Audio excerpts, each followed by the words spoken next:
요한복음 3장 16절 말씀 다 같이 시작. 하나님이 세상을 이처럼 사랑하사 독생자를 주셨으니 이는 그를 믿는 자마다 멸망하지 않고 영생을 얻게 하려 하심이라. 아멘. 우리 김영인 목사님 나오셔서 하나님의 말씀, 성탄의 목적, 그 축복을 말씀해 주실 때 은혜 뭐라고요? 무한리필. 환영합니다.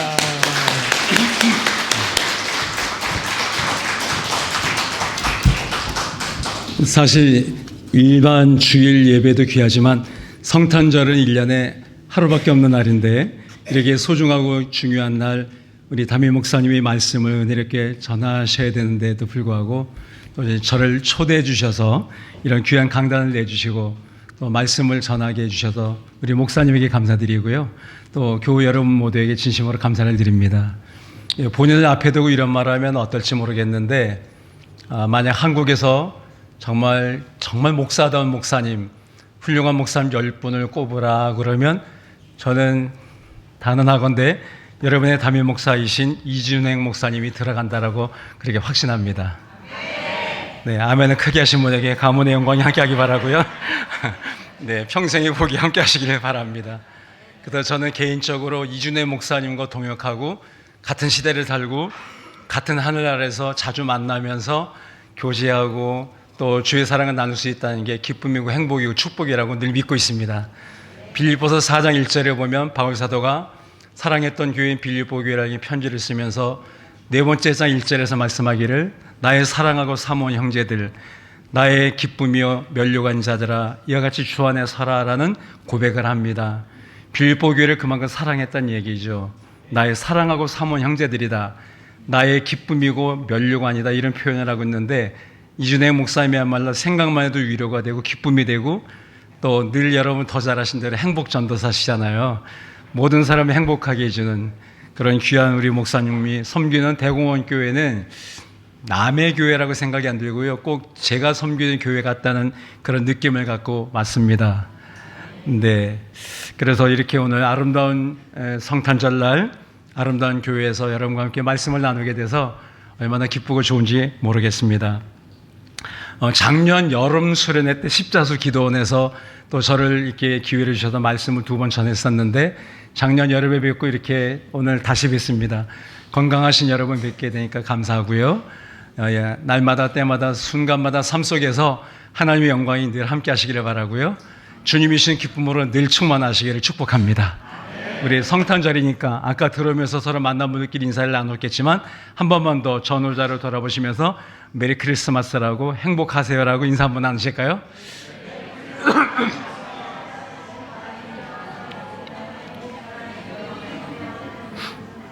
네, 기독교에는 2가지의 아주 중요한 명절이 있습니다. 하나는 봄철이 있고요, 하나는 지금처럼 겨울이 있습니다. 뭐와 뭘까요? 기독교의 중요한 2개의 명절이 봄에 오는 부활절, 보통 4월 달에 있고 때로는 가끔씩 3월에 들어있기도 합니다. 부활절은 40일 동안에 예수님의 십자가의 고난과 희생과 사랑의 발자취를 묵상하는 사순절 기간이 끝나는 날 맞이하는 게 바로 부활절입니다. 예수님이 십자가에 죽으셨다가 다시 살아나신 하나님의 영광을 목도하고 찬미하는 것을 증거하고 기뻐하는 날이 부활절이죠. 그런데 또한 성탄절이 있는데 성탄절은 또 우리가 4주간에 이 땅의 구세주로 탄생하신 인간의 몸을 입고 오시는 하나님을 맞이할 준비를 하며 기다리는 날이 4주간의 대림절인데 어드벤트라고 하죠. 그런데 그 대림절이 끝나는 날 이렇게 찾아오고 맞이하게 되는 날이 바로 성탄절이죠. 보이지 않던 하나님께서 보이는 인간의 육신으로 이 땅에 나신 날을 감사하고 기념하는 날이 거룩하게 탄생에 따라서 성탄절, 그 성탄이 주로 오신 예수 그리스도를 만나고 경배한다 해서 카라시타란 말과 마스란 말, 미사가 합쳐져 크리스마스가 된 건데요, 그리스도를 만나는 날, 그리스도를 예배하는 날, 그리스도를 경배하는 날이 바로 성탄절이다라고 볼 수가 있겠습니다. 그런데 우리는 이제 12월 25일을 성탄절을 여겨서 전 세계 대부분의 기독교인들이 12월 25일을 예배하고 축하하지만 아르메니아 교회 사람들은 1월 6일을 성탄절이라고 믿고 있고요. 또 어떤 일부의 사람들은 다른 날을 주장하기도 합니다. 최근에 인터넷에 보니까 한동대학교의 모 교수가 성경을 연구하고 과학적인 방법으로 천체 우주를 연구해서 성탄절을 새롭게 주장한 날이 5월 4일이라 그러던가요? 하여튼 그런 설도 나왔더라고요. 그분은 5월 4일이 주님이 탄생하신 날이 맞다 이렇게 주장하는데 12월 25일이 됐건 1월 6일이 됐건 5월 4일이 됐건 그 날짜는 중요하다고 보지 않습니다. 중요한 건 뭔가 하면 바로 예수님께서 이 땅에 인간의 몸을 입고 오신 하나님으로 탄생하신 날이 분명히 있었다라는 것입니다. 믿습니까 여러분? 예수 그리스도는 이 세상에 2000년 전에 분명히 어느 한 날 구세주로 탄생하셨습니다. 할렐루야. 그런데 이 사실을 부정하던 무리들이 있었습니다. 바로 초대교회 때 1세기 때 기독교를 가장 위협했던 무리들이 있었는데 그들을 우리는 노스틱주의자들이라고 합니다. 영지주의자들이다 이렇게 부릅니다. 그래서 신약성경 뒷부분으로 가면 사도들의 서신서의 뒷부분의 대부분의 내용들은 바로 1세기 때 기독교를 위협하고 공격했던 복음을 흐리게 했던 혼미했던 이단이었던 영지주의자들을 대항해서 기록한 복음의 진리를 사수하고 방어하기 쓴 말씀들이 대다수입니다. 영지주의란 말은 무슨 뜻인가 하면 영적인 것은 가장 선하고 우월하지만 육체와 물질은 악하다라고 본 것입니다. 영적 지식만이 최고선이다. 가장 아름답다. 그러므로 육체적인 것, 우리 육신은 죄를 짓기 쉽잖아요. 그러니까 육신과 물질이 악하기 때문에 하나님께서 인간의 몸, 한계가 있는 이 죄의 도구가 될 수 있는 육신에 들어올 수가 없다라고 본 거예요. 그러니까 바로 하나님 아버지께서 그 아들 예수님을 인간의 모습으로 나게 한 것은 가짜다.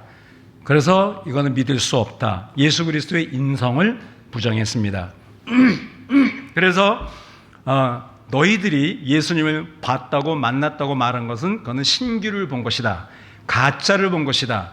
예수 그리스도는 진짜로 이 땅에 태어나시지 않고 가짜로 태어난 것처럼 보여진 거다. 그래서 그거를 한문으로 가현설이라고 부릅니다. 무슨 설이라고 한다고요? 가현설. 가현설은 진짜가 아니라 가짜로 보여진 거다. 영어로는 도케티즘이라고 하는데요. 도케티즘이란 말은 신약성경의 원어가 그리스 말인데 헬라어에 도케오라는 단어가 있어요.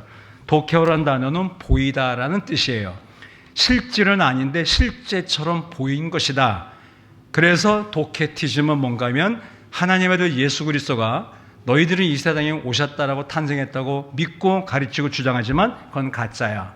예수 그리스도는 실제로 오지 않았어. 온 것처럼 보여진 것일 뿐이야. 환상을 본 거야. 가짜로 나타난 거야. 라고 하는 걸 주장했는데 여기에 많은 사람들이 쏘가 넘어갔어요.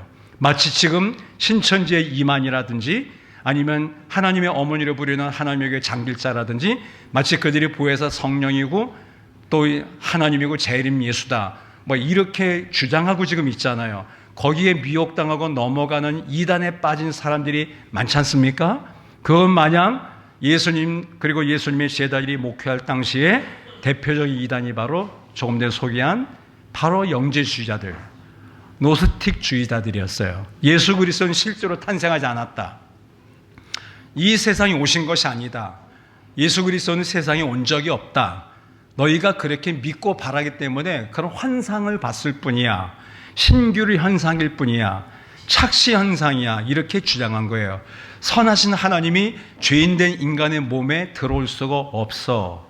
라고 주장했을 때 거기에 맞아 그럴듯하네 하고 넘어간 사람들이 많았던 것이죠.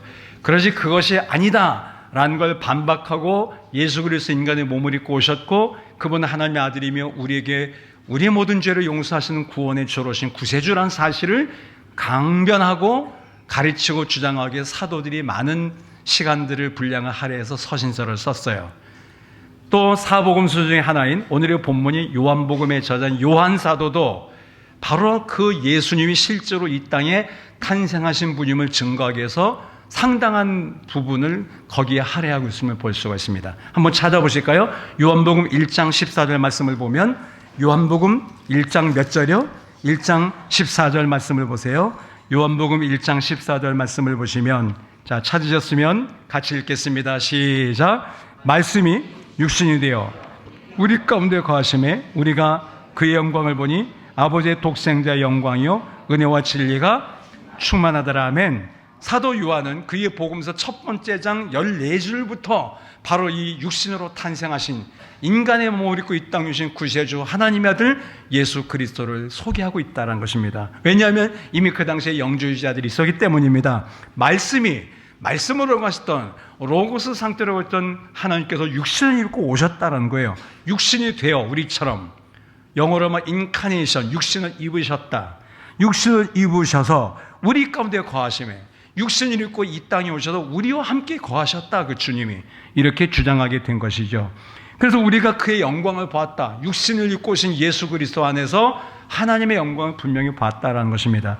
그랬더니 아버지의 독생자의 영광이요 은혜와 진리가 충만했다라고 이렇게 소개하게 된 것입니다. 이해가 가십니까, 여러분?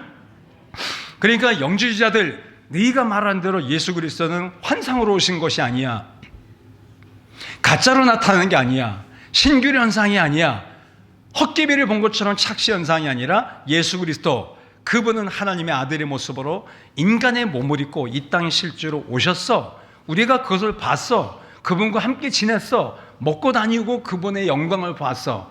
하나님 아버지가 그에게 주신 독생자의 영광 우리가 봤어 라고 한 걸 첫 번째 장부터 주장하게 된 것입니다. 훗날 그는 요한 1서, 2서, 3서 요한계시록을 쓰는데 요한 1서 4장에서도 그 말을 다시 더 강하게 강조하고 있어요. 요한 1서 4장을 보실까요? 요한 1서 몇 장이요? 4장 말씀이요. 4장 2절과 3절을 보십시오. 요한 1서 4장 2절과 3절 말씀을 보시면, 자, 찾으셨으면 우리 함께 읽으시겠습니다. 이로써 너희가 하나님의 영을 알지니 곧 예수 그리스도께서 육체로 오신 것을 시인하는 영마다 하나님께 속한 것이요 예수를 시인하지 아니한 영마다 하나님께 속한 것이 아니니 이것이 곧 적그리스도 영이니라. 오늘 한 말을 너희가 들었거니와 지금 벌써 세상에 있느니라. 아멘. 요한 사도님은 요한복음에서 말씀했던 내용을 보다 더 강한 어조로 이렇게 말씀합니다. 너희가 하나님의 영을 알지니 곧 예수 그리스도께서 육체로 오신 것을, 육신을 입고 이 땅에 태어나신 것을 시인하는 영마다 하나님께 속한 자이시만, 만약 영주주의자들 너희들 말처럼 예수님을 시인하지 않으면 뭐를? 육신을 입고 이 땅에 탄생하신 예수 그리스도가 하나님의 아들이요 구세주라는 사실을, 그분이 비록 하나님이시지만 영광스러운 분이지만 우리와 같은 인간의 몸을 입고 탄생했다는 것을 시인하지 않는다면 그는 곧 적그리스도의 영이다 라고 이렇게 강조하게 된 것입니다. 바로 그 예수 그리스도는 이미 이 세상에 오셨다, 우리와 함께 계셨다, 내가 그분을 만났다, 이렇게 주장하게 된 것이죠. 그러니까 그런 영주주의자들의 말이 속지 말고 미혹되지 마라 라는 것을 강조하신 것이죠. 오늘날도 이단들은 다양한 방법으로 우리에게 그럴싸하게 접근하고 영혼을 노략질하고 그래서 우리를 미혹하려고 합니다. 그래서 성경은 말하기를 영을 다 믿지 말라, 미혹하는 영이 세상에 있다라고 이렇게 사도들을 통해서 강조하게 된 것이죠. 오늘 대공업교회 사랑하는 가족 여러분, 여러분은 예수 그리스도가 하나님이시면서 이 땅에 우리 같은 인간의 몸을 입고 2000년 전에 분명히 탄생하셨다가 왔다가 하셨다는 사실을, 그분이 바로 우리의 구주시며 언젠가 우리를 데려 다시 이 땅에 재림하실 것이라는 사실을 확실히 믿으시기를 바랍니다. 예수 그리스도는 실제로 거룩하게 탄생하셨던 분이세요. 인간의 몸을 입고 우리를 이해하기 위해서 우리와 같은 모습으로, 낮아진 모습으로 말구의 베들레헴 땅에 태어나셨던 것이죠. 그래서 육신의 삶을 통해서도 하나님의 영광을 보여주셨고 은혜와 진리의 삶이 무엇인가를 우리에게 가르쳐 주셨던 것이죠. 이 말씀은 또한 이런 의미도 우리에게 담고 있습니다. 예수 그리스도가 하나님의 아들이시면서 인간의 몸을 입고 이 땅에 오신 육신의 삶을 통해서 은혜와 진리를 보여주신 것처럼 그를 믿는 너희들도, 우리도 우리의 육신의 삶으로 하나님의 영광을 드러낼 수 있어야 된다는 것이죠. 학생들은 학교에서, 직장인들은 직장에서, 또 가족들은 가정에서, 그리고 우리는 교회 안에서, 그리고 우리가 이 세상을 살아가면서 우리 가운데 지금은 영으로 계시지만 이 땅에 오셨다 가셨던 하나님의 예수 그리스도처럼 우리도 몸으로 주님을 주인으로 모신 자들답게 하나님의 영광을 드러내는 그런 사명과 책임이 있다라는 것입니다. 대공원교회는 그런 교회인 줄로 믿습니다. 아멘. 우리 옆 사람 한번 축복해 드릴까요? 육신으로도 주님을 증거하십시오. 아멘. 네. 바로 그게 이 땅에 주님께서 오셔서 비록 짧은 기간 약 3년 남짓 공적 생애를 살고 가셨어요. 30살에 전도를 시작하셔서 33살 중반쯤 되던 때에 주님은 십자가에 못 박혀 돌아가셨지만 그분 언젠가 또한 보이는 모습으로 이 땅에 우리를 데리러 재림하실 것이라고 분명히 믿고 있습니다. 그게 바로 두 번째 이제 성탄절이 되겠죠. 첫 번째 초림하신 성탄절을 2000년 전 유대 땅 베들레헴에 오셨다면 두 번째 다시 성탄하실 주님, 재림하실 주님은 언제 어디로 오실지 알 수는 없지만 분명히 저희를 보이는 모습으로 데리러 재림하실 것입니다. 그 다시 오실 주님을 바라보면서 몸으로 육신의 삶으로 주님의 영광을 드러내는 우리 대공원 식구들 모두가 되기를 다시 한번 주 이름으로 축원을 드립니다. 어떤 사건이나 일에는 반드시 이유와 목적이 있습니다. 어떤 사건이 있다면 그 사건이 일어날 이유가 있을 것이고 어떤 일을 계획한다면 그 일의 목적이 분명히 있을 것입니다. 그럼 하나님께서 그 아들 예수님을 이 땅에 보내실 때는 이유가 있을 거예요. 예수님께서 아무 죄도 흠도 없는 하나님이시지만 영광스러운 보좌를 버리시고 낮고 처는 죄인의 땅에 우리 같은 모습으로 오실 때는 목적이 있을 거라고요. 그 목적이 뭘까요? 이 세상에 육신으로 꼬신 주님을 우리는 성탄하셨다 그래서 그 주님을 찬양하고 그 주님을 예배한 날을 성탄절, 오늘같이 크리스마스라고 하는 건데요. 왜 주님은 이 세상에 오셨을까요? 왜 하나님은 그 아들 예수 그리스도를 인간의 몸을 입고 이 땅에 오게 하셨을까요? 그 목적이 바로 오늘 본문을 읽은 요한복음 3장 16절 말씀입니다.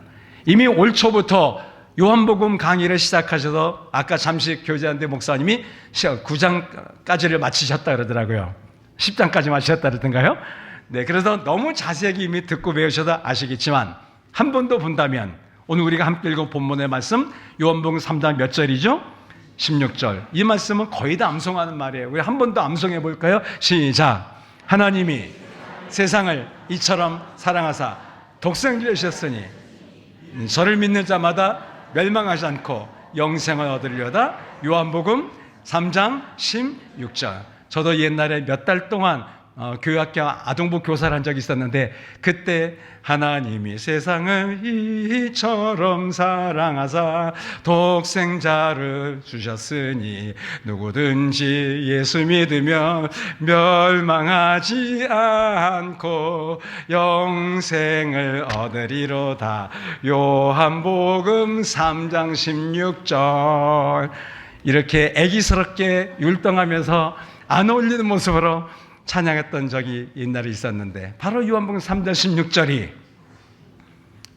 성경학자들이 붙인 별명에 의하면 그리고 설교자들이 붙인 별명에 의하면 작은 복음이다 이렇게 불리는 말씀이에요. 뭐로 불린다고요? 요한복음 3장 16절에 붙여진 별명이 작은 복음이에요.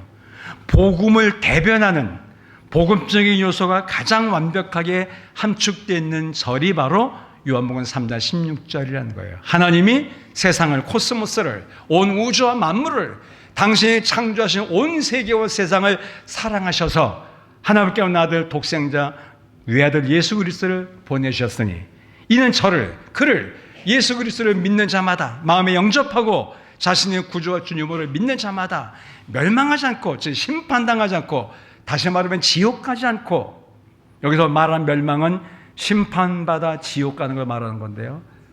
하나님이 보내신 아들 예수님을 자신의 주님으로 영접하고 믿고 고백하는 주의 자녀된 사람들은 멸망당하지 않고 심판당하지 않고 지옥 가지 않고 영원한 생명을 얻게 하신다라고 말씀하고 약속하셨어요. 이게 바로 이 속에 바로 예수님이 이 세상에 성탄하셔야만 될 이유 그리고 목적이 다 들어있는 것입니다. 다시 한번 보면 왜 하나님께서 그 아들 예수님을 인간의 몸을 입고 이 땅에 성탄하게 하셨을까요? 이유와 목적이 뭡니까? 하나님이 세상을 이처럼 사랑하셔서 하나님이 세상을 사랑하셨기 때문이라는 거예요. 그 아들 예수님을 보내신 이유는 세상과 우리를 사랑하시기 때문에 그 아들 예수님이 인간의 몸을 입고 우리에게 오신 것은 우리를 사랑하신 하나님의 사랑의 표현으로 하나님의 대사처럼 이 세상에 오셨다는 거예요. 물론 하나님은 구약에 보면 자주 종종 등장하는 모습 중에는 두렵고 어미하신, 때로는 너무 심하시다 싶을 정도로 그런 모습으로 등장하신 공의로우신 하나님일 때도 있습니다. 실제로 하나님은 죄를 싫어하고 미워하신다라고 곳곳에 말씀하십니다. 그렇지만 그럼에도 불구하고 하나님은 죄인을 사랑하세요. 죄인은 싫어하고 미워하시지만 죄인들은 사랑하세요. 그래서 하나님은 근본이 뭐냐? 하나님을 표현할 수 있는 게 뭐 몇 가지가 있겠죠. 대표적인 게 거룩과 영광인데요. 그러나 적어도 사도들은 최소한 요한 사도가 소개하는 말씀에 의하면 하나님은 뭘까요? 하나님은 사랑이세요. 아까도 우리 목사님께서 묵도 시작하실 때 읽으신 말씀이 요한일서였어요. 4장 말씀을 읽고 기도하신 걸 듣고 보았습니다. 우리 한번 찾아볼까요? 요한일서 4장 말씀을 보겠습니다. 아까 우리가 4장을 읽었지만 4장 2절과 3절을 읽었는데요. 자, 요한일서 4장 7절, 8절을 읽어볼까요? 7절, 8절이요. 요한일서 4장 7절과 8절 말씀 같이 읽겠습니다. 시작. 사랑하는 자들아, 우리가 서로 사랑하자. 사랑은 하나님께 속한 것이니 사랑하는 자마다 하나님으로부터 나서 하나님을 알고 사랑하지 아니한 자는 하나님을 알지 못하나니 이는 하나님은 사랑. 하나님은 뭐라고요? 사랑이시라. God is love. 사랑하는 자들아, 우리가 서로 사랑하자. 그래서 이 말씀을 가지고 만들어진 CCM 찬양이 있어요. 여러분 거의 다 아시죠? 사랑하는 자들아, 우리가 서로 사랑하자. 사랑은 하나님께 속한 것이니 사랑하는 자마다 하나님께로 낫도다. 그 다음에 몰라서 못하겠어요. 이렇게 나가는 찬양이 바로 이 하나님은 사랑이시라고 강조했던 요한 사도가 쓴 1서 4장 7절 8절을 그대로 가서로 만든 찬양이에요. 하나님이 뭐라고요? 하나님은 두려움이라 그렇게 말씀하지 않아요. 하나님은 잔인함이라 그렇게 말씀하지 않아요. 하나님은 가까이 가긴 너무나 먼 당신이냐 그렇게 말하지 않아요. 하나님은 뭐라고요? 하나님은 사랑이세요. 물론 때로는 거룩하신 분으로, 때로는 크고 두려우신 분으로, 때로는 그 앞에 얼굴조차 들기 어려울 정도로 어미하신 분으로 묘사되고 나타나기도 하지만, 그러나 우리가 만난 하나님, 그러나 우리에게 가장 가까이 다가오신 하나님은 자상하신 아버지처럼 우리를 사랑하는 하나님이세요. 제가 한때 목회하던 교회 학생부 예배를 드렸는데 어떤 아이가 고개도 들지 않고, 그날 제가 요한일서 4장으로 본문으로 하나님을 사랑이시라고, 그분은 자상하신 아버지가 우리를 사랑한다 그랬더니 대꾸도 안 하고 쳐다도 안 보고 반응을 안 하는 거예요. 알고 보니까 그의 아버지는 알코올 중독자의 도박꾼이었어요. 늘 집에 들어오면 술에 취해들어왔고 아이들한테 못된 것만 시키고 자기 엄마를 자기를 보내고 때리고, 자고 있는 자기들을 깨워서 했던 말 떠고 밤새도록 못살게 굴고, 그래서 아버지란 단어는 그에겐 증오의 대상이었어요. 그 아이는 아버지 하면 죽이고 싶은, 자기가 나이가 어렸기 때문에 힘이 딸려서 못 때려버리는, 나중에 크면은 내가 아버지 당신 가만히 두지 않을 거야. 우리 엄마를 못살게 괴롭혔던 나쁜 놈, 자기들에게 나쁜 모습을 보였던 아버지는 인간도 아닌 것처럼, 아버지란 단어는 개개인 증오의 대상이었어요. 근데 교회 오니까 하나님 아버지, 아버지 하나님은 사랑이시야. 도저히 이해할 수가 없고 받아들일 수 없었다는 거예요. 그 아이가 왜 그렇게 인상만 쓰고 있었는지, 반응하지 않는지, 아예 얼굴도 보지 않았는지 피해가는지를 나중에 알게 됐어요. 그러나 그런 아버지가 세상에 있을지 모르지만, 도박꾼이요, 알코올 중독자요, 마약하고 무책임하고 무능력하고 엄마를 괴롭히고 아이들에게 못난 모습만 보였던 이상한 아버지들도 세상엔 덜어 있지만, 그러나 성경에 나타난 하나님 아버지는 우리 같은 죄인들을 용서하시는 아버지, 사랑하시는 아버지. 그래서 사도 요한은 하나님을 일컬어 말하기를, 하나님을 아는 자들은 서로 사랑하는 게 마땅하다. 그분은 사랑이시기 때문이다. 그 아들 예수님을 아낌없이 우리에게 내어줄 정도로 우리를 사랑하신 분이시다. 하나님은 사랑이시야. God is love라고. 가장 짧은 문장으로 단언하고 있는 것입니다. 한번 우리 크게 따라서 해보실까요? 하나님은 사랑이십니다.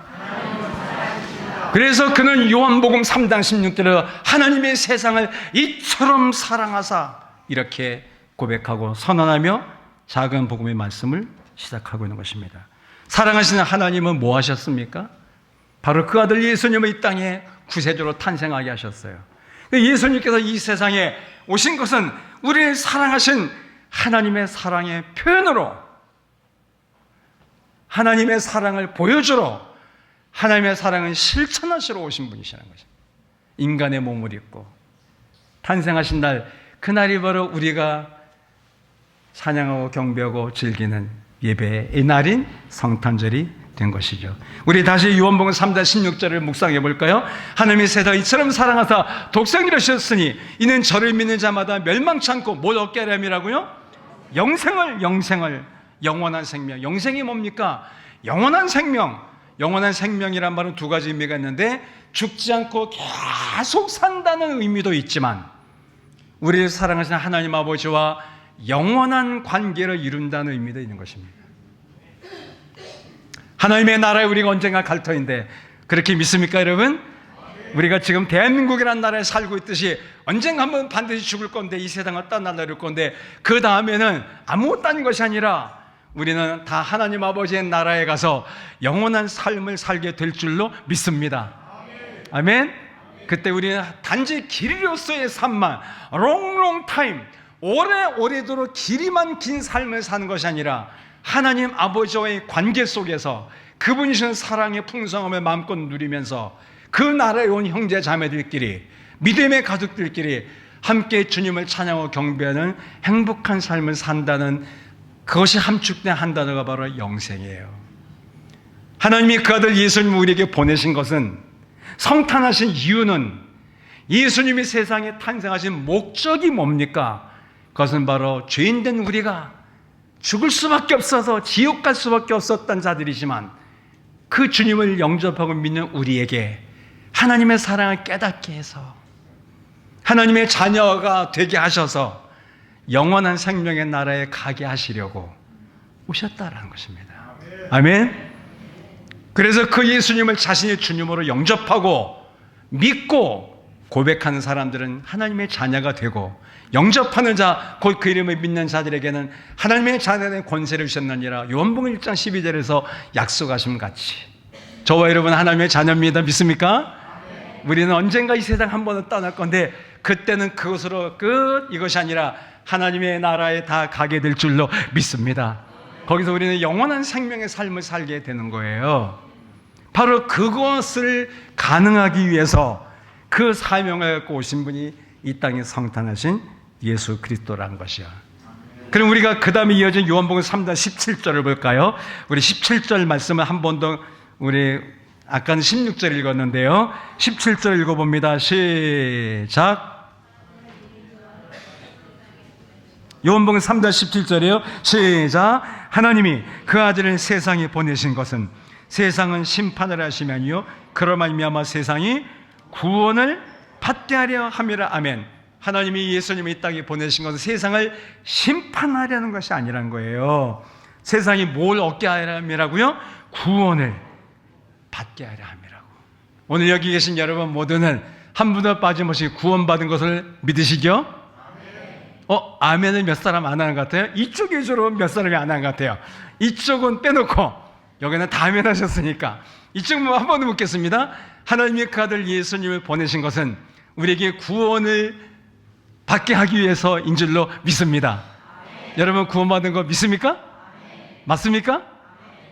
한번 옆에 분에게 확인하실래요? 집사님 혹은 형제님 자매님 구원받으신 거 믿습니까? 라고.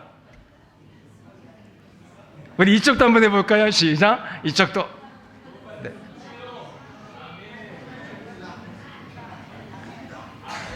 사도 요한은 그렇게 말씀하고 있습니다. 17절에서 하나님이 그 아들 예수님을 세상에 보내신 것은 그를 믿는 자들이 심판받는 것이 아니라 구원을 받게 하려 함이라.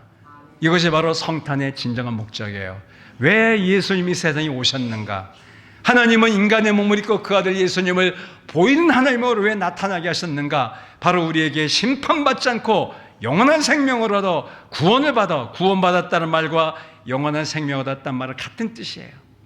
구원받은 사람은 영원한 생명을 약속받은 거요. 영원한 생명을 얻었다는 것은 이미 그가 구원받은 자녀가 됐다는 뜻이에요. 구원받았는데 영원한 생명이 없는 사람은 없어요. 영원한 생명을 살 걸 믿는데 구원받지 못한 사람은 없어요. 이건 동전의 양면 같은 거예요. 구원받은 자녀는 영원한 생명이 보장되어 약속된 거고, 영원한 생명이 있음을 믿는 사람은 이미 그는 주님을 믿음으로 구원받은 자녀가 된 거예요. 나는 구원은 받았는데 영원한 생명은 자신이 없다고 이렇게 말하는 건 겸손이 아니라 영적 무지예요. 어떤 사람이 이렇게 말해요. 여기 구원받은 분 손 들어보세요. 그러니까 손을 거의 다 들었어요. 내가 다시 강조합니다. 여러분, 천국 가서 영원히 살 자신 있는 사람 손 들어보세요. 그러니까 그 중에 반이 손을 내립니다. 왜 내리냐니까 나는 구원을 받았는데 천국 가서 살 자신은 없다나? 그건 아니죠. 구원받은 사람은 하나님의 자녀고, 하나님의 자녀는 언젠가 하나님의 나라에 가서 영원히 살게 보장되고 약속된 걸 믿으셔야 되는 겁니다. 아멘이시죠? 바로 하나님이 그 아들 예수님이 세상에 보내신 것은, 예수님이 이 땅에 성탄하신 이유와 목적은 바로 우리가 심판받지 않냐고, 멸망당하지 않고 지옥 가지 않고 구원받아 하나님의 나라인 천국에 가서 영원히 살게 하기 위하여 오셨다라고 성경은 그렇게 약속하며 말씀하고 있습니다. 바로 그 사명자로 오신 분이 누구세요? 바로 이 땅에 2000년 전 성탄하신 예수 그리스도. 예수란 말이 무슨 뜻이에요? 우리는 예수님을 믿습니다. 예수 이름으로 기도합니다. 예수님 찬양, 예수님 찬양. 우리는 예수님을 찬양도 하고 기도도 하고 헌금도 드리고 예배합니다. 예수란 이름의 뜻이 무엇입니까? 한번 찾아볼까요? 마태복음 1장 21절을 보겠습니다. 마태복음 1장 21절이요. 하나님께서 천사장 가브리엘을 예수님의 육신의 아버지인 요셉과 육신의 어머니가 된 마리아에게 보냅니다. 그리고도 그들에게 꿈에 나타나는 현몽하게 합니다. 너희가 아들을 낳을 것이다. 그런데 그 아들의 이름은 뭐라고 하라? 1장 21절 같이 읽어요. 시작. 아들을 낳으리니 이름을 예수라 하라. 이는 그가 자기 백성을 그들의 죄에서 구원할 자이심이라 하니라. 아멘. 요셉아, 마리아야, 요셉아, 내 안에 데려오기를 두려워하지 마라. 마리아야, 너에게 성령으로 잉태되니가 태어날 거다. 아들을 낳을 거야, 아들을. 그런데 그 아들의 이름을 예수라 하라. 이는 그가 자기 백성을 저희 죄에서 뭐 할 자라고요? 구원할 자이라. 그래서 예수란 말은 구약에서 히브리어로는 여호수아 혹은 호세아, 왕과 선지자 이름이 호세아가 있잖아요. 여호수아, 호세아와 신약에 와서 그리스 말로 예수가 다 같은 뜻이에요. 구원하는 자라는 뜻이에요. 하나님은 그 아들을 마리아의 몸에 성령으로 잉태하게 하시면서 아들은 낳을 거야, 천사를 보내서 미리 예언하면서 그 아들의 이름을 예수라고 해. 그 이름의 뜻은 저들을 죄에서 구원할 자야, 이렇게 말씀하신 거예요. 그래서 그 하나님의 아들은 이 땅에 인간의 몸으로 오셨고 그분의 이름은 예수가 되셨고 그분의 이름처럼 세상 모두를 구원하는 삶을 살다 가신 것이죠. 우리 한두 구절만 더 보고 마칠까 합니다. 에베소서 2장을 볼까요? 에베소서 2장을 보면 바울 사도가 에베소 교회에 보낸 편지 속에서 이렇게 말씀을 합니다. 에베소 2장 4절과 5절을 보겠습니다. 에베소서 2장 4절과 5절, 자 같이 읽어보십니다. 시작. 긍휼이 풍성하신 하나님, 우리를 사랑하신 그 큰 사랑을 인하여 허물로 죽은 우리를 그리스도와 함께 살리셨고 너희는 은혜로 구원을 받은 거죠. 긍휼이 풍성, 긍휼은 불쌍히 여기는 사랑이라 뜻이에요. 우리를 사랑하신 하나님이 우리를 사랑하신 그 큰 사랑을 인하여 우리는 죄와 허물로 죽었던 자들인데 그리스도와 함께 살리셨고 너희는 은혜로 구원을 받은 것이다. 저와 여러분이 구원받을 자격이 있어서가 아니라 그런 완벽한 행위나 공로가 있어서가 아니라 구원받을 만한 필요 충족된 지식이 있어서가 아니라 은혜로 구원받은 것이라고요. 그러면서 유명한 말씀 8절을 이어서 말합니다. 자, 8절도 한번 읽어볼까요? 시작. 너희는 그 은혜에 의하여 믿음으로 말미암아 구원을 받았으니 이것은 너희에게서 난 것이 아니요 하나님의 선물이라. 하나님의 뭐라고요? 선물. 우리는 성탄절 되면 대개 선물을 주고받습니다. 저도 그저께인 월요일날 제 아내와 함께 경기도 군포에 살고 있는 제 큰딸 집에 갔다 왔습니다. 저는 손주가 셋인데요. 그 3명의 손주들한테 오늘 갈 수 없으니까 성탄 인사와 함께 밥도 사주고 성탄절 선물을 주려고. 애들은 우리가 들고 오는 선물에 더 관심이 많더라고요. 우린 쳐다도 안 봐. 그것만 봐요. 애들이 좋아하는 레고를 사갔는데 아이들의 특징이 단순하잖아요. 선물. 그런데 바로 성탄절 우리는 선물을 주고받습니다. 아이들뿐 아니라 애인끼리도 친구 간에도 부부 간에도 선물을 주고받는 경우가 많습니다. 그런데 성탄절에 우리에게 주어진 가장 위대하고 값진 선물은 바로 뭘까요? 바로 예수 그리스도. 하나님의 아들로 인간의 몸을 입고 이 땅에 2000년 전 성탄하신 예수 그리스도는 인류 모두에게 주어진 가장 귀한 성탄절 선물인 줄로 믿습니다. 그래서 바울 사도는 말하기를 너희가 그 은혜를 인하여 하나님 아버지가 예수 그리스도를 통하여 우리에게 베푸신 은혜를 인하여 믿음으로 말미암아 구원을 받았으니 이것이 너희에게서 난 것이 아니라 하나님의 선물이라. 예수 그리스도, 그분은 하나님의 선물이세요. 오늘 그 선물로 오신 예수님을 여러분에게 다시 한번 안겨드리고 싶습니다. 그리고 여러분의 남편 중에, 부모 중에, 자녀 중에, 혹은 아내가, 혹은 일가 친척이, 혹은 사랑하는 이웃과 가까운 친구 중에 이 선물인 주님을 모르는 사람이 있다면 우리가 메리 크리스마스라는 인사도 해야 되겠지만 그들에게 선물로 오신 예수 그리스도를 알게 하고 전해준 것이야말로 가장 귀한 성탄절 인사요. 그리고 성탄의 주님을 만난 우리가 해야 될 사명인 줄로 믿습니다. 예수 그리스도, 그분은 이 세상에 왜 성탄하셨습니까? 하나님의 사랑의 표현으로 하나님의 사랑을 실천하기 위하여 우리로 하여금 심판받고 지옥 가지 않고 구원받은 자녀로 영생을 얻게 하기 오셨다라고 했습니다. 그 예수님을 믿는 것, 그 예수님이 바로 하나님 우리에게 주신 가장 위대하고 값진 선물이세요. 그 선물을 소중히 여기시고 그 선물을, 우리 선물 받으면 막 자랑하잖아요. 막 보이고 싶어 하잖아요. 막 자랑하고 싶어서 못 견디 하잖아요. 하는 것처럼 선물이신 예수 그리스도를 아직 선물을 알지 못하는, 만나지 못한 사람들에게 전해주는 저와 여러분이 됐으면 좋겠고요. 대공원 가족들 되시기를 예수 그리스도로 축복합니다.